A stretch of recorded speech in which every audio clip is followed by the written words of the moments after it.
يا أيها الذين آمنوا بالله ورسوله والكتاب الذي نزل على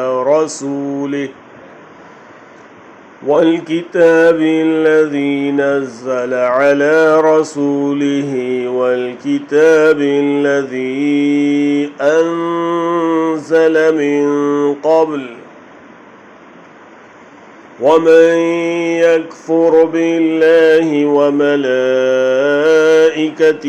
وكتبه ورسله واليوم الآخر فقد ضل ضلالا بعيدا।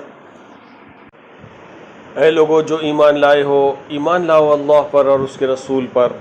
और उस किताब पर जो नाजिल की है उसने अपने रसूल पर, और उस किताब पर भी जो नाजिल की उससे पहले,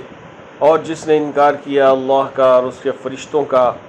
और उसकी किताबों का और रसूलों का और रोज़े आखिरत का, तो यकीनन वो भटक कर निकल गया गुमराही में बहुत दूर।